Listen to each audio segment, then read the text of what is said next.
Nous allons donc prendre plusieurs mesures immédiates pour rendre les carrières publiques, hospitalières, plus attractives. En apportant tout d'abord des réponses très concrètes à 3 difficultés. Les premières concernent les métiers en tension.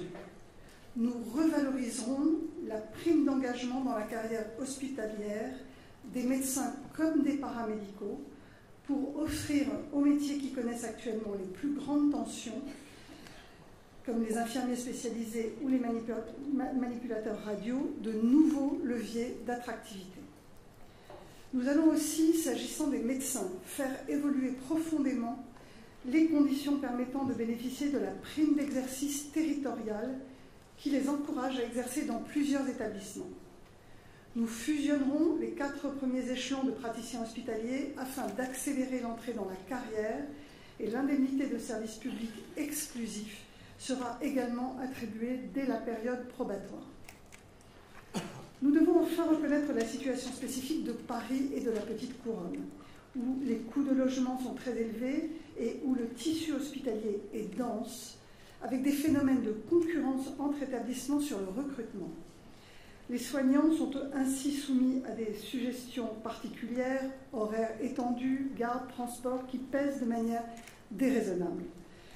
Pour ces raisons, nous prévoyons donc d'attribuer de façon pérenne une prime annuelle de 800 € par an aux 40 000 infirmiers et aides-soignants qui gagnent moins de 1 900 € mensuels. Le deuxième levier pour restaurer l'envie de travailler à l'hôpital, c'est de mieux reconnaître les efforts de chacun. Nous le ferons en donnant aux hôpitaux des enveloppes financières à leur main pour reconnaître, selon des critères qu'ils auront eux-mêmes définis, l'engagement et l'investissement des personnels. Cela représentera une prime annuelle d'environ 300 €.